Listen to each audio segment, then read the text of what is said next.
Alright, motherfuckers, we're gonna do another vlog today. I don't care if you like it or not. Oh, my back hurts though. What's up, guys? Andrew Baena here, back with another new video. I just went on a little trip with my band Galactic Pegasus, so I figured I would show you guys what I'm currently doing for my live guitar rig setup. I've got everything pretty compact now, pretty portable. Basically, my entire guitar rig fits on my back in a backpack, and then that leaves my hands free to carry my two guitars that I use live. Of course, if I'm using a cab, I also have to bring that, but most of the time I actually don't need a cab with this setup. So I'm going to show you guys what I use and how I use it. Hopefully you're into it. Here we go. So the bulk of my guitar rig is, as I said, carried around in a backpack. It's not just any backpack, it is the Line 6 Helix backpack, which weighs a lot because there's a lot of shit in it, and I'm going to show you what's in it. I'm not endorsed by Line 6 in any way, shape, or form, by the way. I bought everything you're about to see fully with my own money. The only company I am endorsed by, whose products I'll be showing in this video, is Seymour Duncan.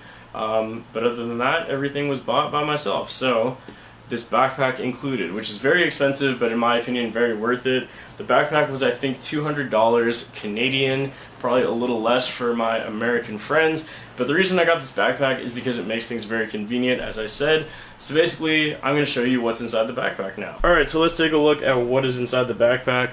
First and most important thing, I have my earplugs on this little pouch right here. Very important to protect your ears so you don't get tinnitus like me.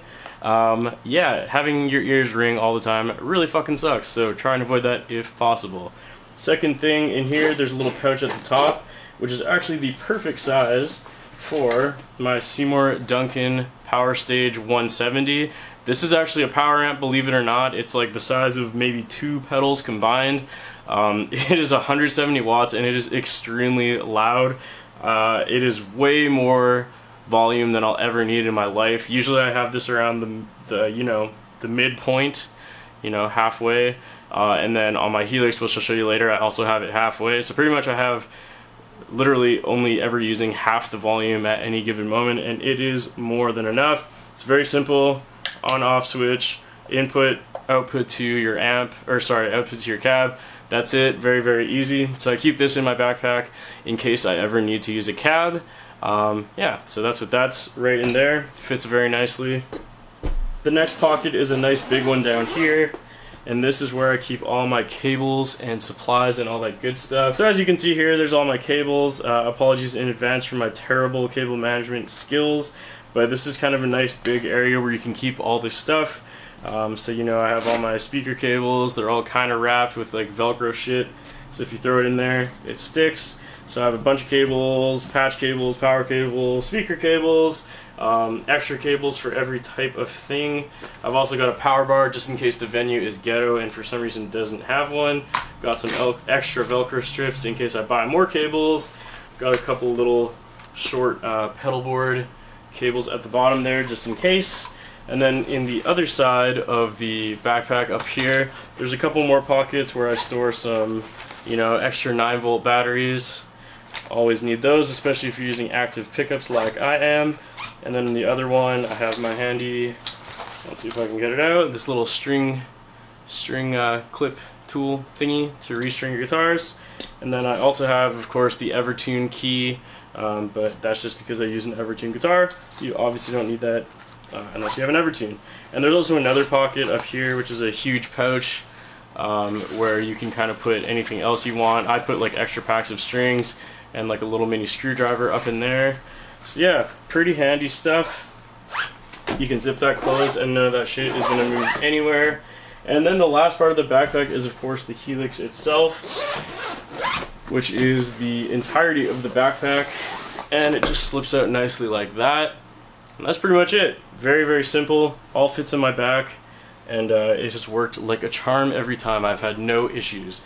So again, this all goes on my back and leaves my hands completely free to carry either a guitar cab or two guitars or whatever I might need to carry that day. Keeps things very, very simple. And nowadays, if you're playing good venues, you don't even really need a cab. So, no need for that anymore. Just go front of house and you're good to go. And once you put it all back together, it fits nice and snug. Nothing is moving anywhere. and you're good to go. Alright, so that's pretty much my entire guitar in my backpack. In addition to that, you of course want to know what guitars I'm currently using. Currently I'm using my Ibanez RG852 that I had refinished in neon green as a little tribute to Justin Lowe. It's got Seymour Duncan blackouts. I took out the tone knob and replaced it with a kill switch that I don't really use as much as I thought I would, to be honest, but it's still very cool. This one is set up to be in kind of a weird tuning, so on the top 7 strings it is drop G sharp, and then the low 8th string is an F. So for this tuning we don't really use the low F string that much. We kind of just use it as an accent. So normally we stick to the top 7 strings, and then when we want things to get really heavy, we drop it down to that low F. So that's what this guitar is for, and let me show you the other guitar. The second guitar that I've been using this summer is my LTD EC 1008 ET. It is an Evertune 8-string guitar. You all know what an LTD Eclipse is. This is one of those on steroids. The reason I got this is I wanted to try an Evertune system, and also I love having a bastardized classic shape like a Les Paul that's also an 8-string. So I don't think I'm actually going to be using this live anymore, simply because this guitar weighs so much. It kind of hurts my back after I play it for a while. This one is set up in drop E, so it's E, B, E, A, D, G, P, E, so standard 7-string with a low E basically. Yeah, it's a pretty awesome guitar. I'm still liking it quite a bit. Not so much a fan of the gloss neck, but you know, it's whatever. We're not playing anything too crazy, too technical, so I don't really need to worry about getting stuck to the fretboard, because I'm not really moving around that much on this guy anyways. The Evertune definitely does exactly what it advertises that it does. This guitar pretty much never went out of tune, and we went everywhere from, you know, freezing cold, pouring rain, to basically a desert, and we were out for a week, and I never had to tune this thing a single time. So if you want to never tune your guitar, Evertunes definitely do what they say they will do. But with that being said, I'm not sure if I'm going to keep this one around in my live arsenal. You might be wondering why I don't use my custom guitars like you see in the background. My fast guitars, of course, are my babies, as you all know. They're my custom guitars that I love so much. The reason I do not bring them on the road with me is because I used to bring this one with me on the road, and yeah, I obviously got it really scratched up, has a bunch of cracks in the paint, which, you know, it happens. It's a guitar, it's meant to be played, it's meant to get damaged. However, you know, I have so many other guitars, I would rather try and keep my custom guitars in as pristine condition as they can possibly be. So I've decided to bring out my other guitars from now on instead, just because I don't really want to damage these any more than they already have been damaged. Whereas the other 2 guitars, I don't really care quite as much if they get a little ding every once in a while. But with that being said, like I said, I'm always getting new guitars, always getting different guitars, so I think I'm going to retire this one from the live show pretty soon, because I just recently picked up an Ibanez RG8, and I'm going to install Seymour Duncan blackouts in that, so it's going to pretty much sound exactly the same as my other Ibanez, and it'll feel consistent and sound consistent, so I think that'll just make a little more sense in a live setting.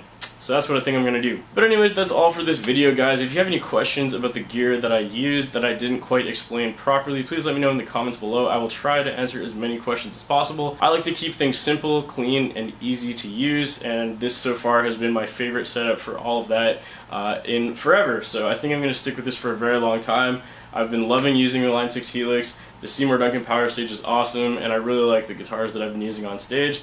So I don't really see any of these things going anywhere anytime soon, other than maybe the LTD guitar, but you know, I'm pretty happy with everything else. So once again, if you guys have any questions about any of the gear that I use, let me know in the comments. I'll try and answer them. Thank you guys so much for watching. If you haven't subscribed already, please hit that subscribe button. I'm getting super close to my 100,000 subscriber goal by the end of the year.